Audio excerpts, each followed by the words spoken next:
Welcome to the Earth+Flax studio. Today we are en route to the Elegy Build workshop in Westchester, Pennsylvania. And we are going to go visit our red oak timbers. Remember, we are designing this project in the city of Philadelphia using a timber frame design for the addition. Christian, the owner of Elegy Build, is going to kind of walk us through the basics of timber frame, you know, what kind of inspired him to get involved in that craft, a few of the benefits, and you know, just sort of the overall technique that's needed to create something like that.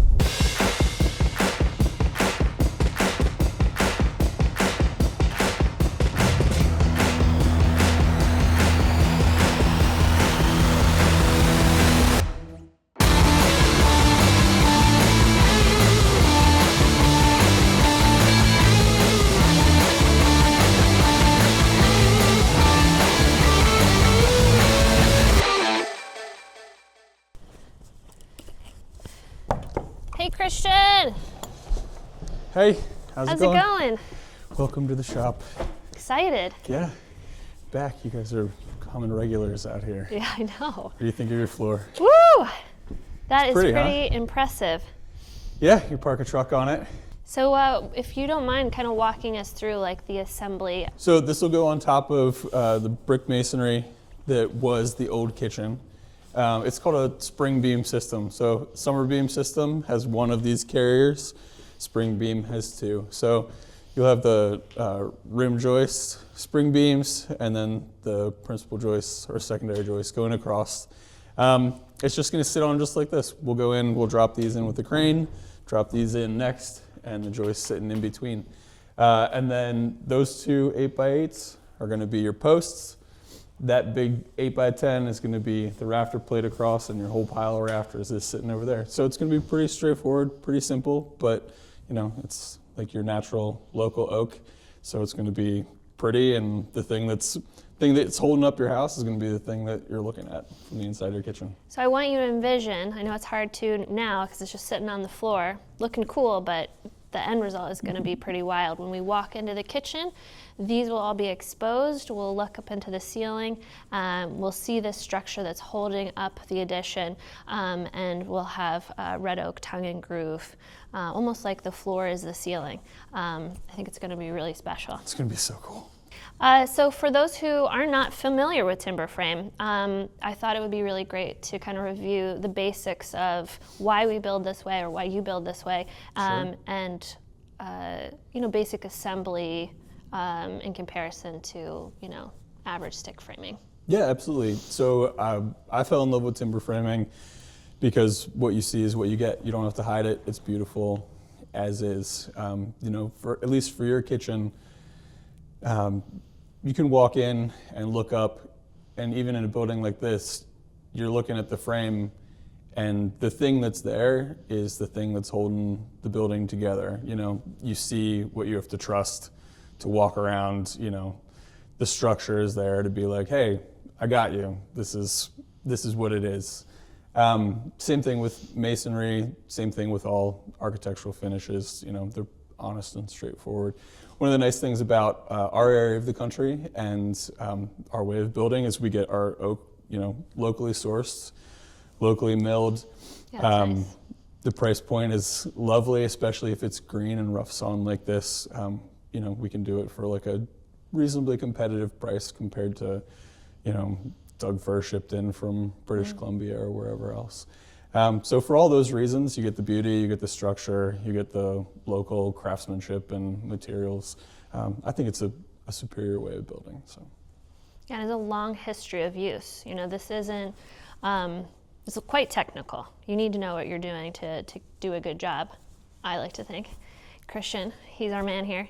And, but you know, it's something that has a long history of use. It's not as if we're sort of reinventing something here. Yeah, we're relying absolutely. a lot on, you know, the craft of the past, I believe. Yeah, no doubt. I mean, you know, timber framing has been in America since the very beginning and been used since history.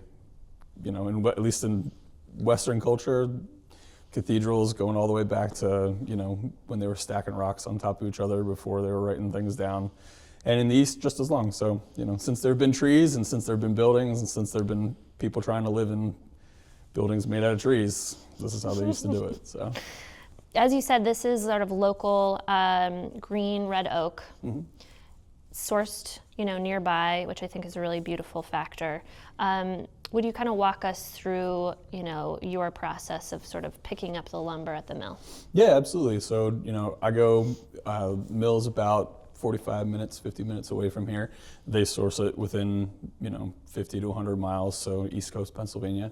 Comes in looking pretty much like these guys in the back on the sawhorses. We've done the design and done the drawing, so I transfer the marks from the design onto the timber frame, or onto the timbers. It gets checked and cut. Once it's cut, it ends up getting stacked. We have some things in process along the walls that we fit it on the floor, the parts that need to be fitted, and then they get finished. So sanded, stained, and we'll walk through at least some of that, stored and then shipped to wherever we're going with it. And one of the other principal benefits of timber framing is its speed. So, like your kitchen will be up in a day, maybe two.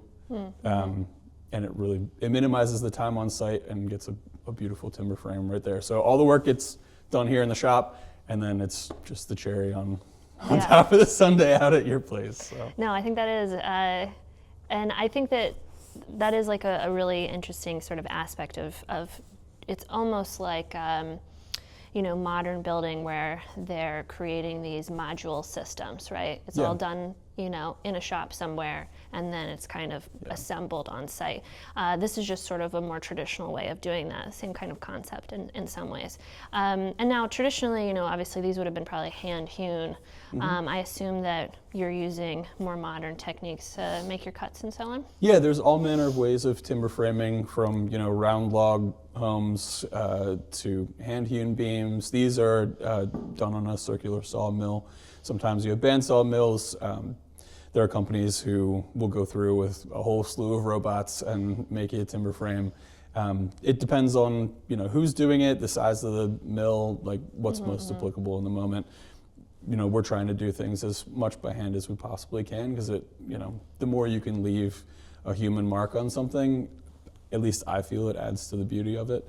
But everybody does it different, and there's no necessarily right way or wrong way to do it. This is just the most cost-effective, high-skill, high-quality product that we know how to make. So. Yeah, and while most of the joints are, the wood is fit together, you are using some sort of modern attachments, hardware. Let us know, like, what does that look like, and are there any adhesives, things like that?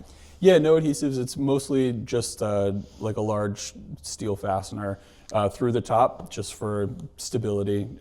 You don't necessarily need it; you can peg it, but we do it for redundancy and because the engineers make us. So there's that. When we attach these timbers to masonry, it's usually with stainless steel, all thread. That's been a long established method of attachment for timber frames in modern construction. And remember, so while we're doing a timber frame addition, the first floor is an existing masonry structure that we're building off of. So, kind of transitioning from masonry to timber and blending those two together.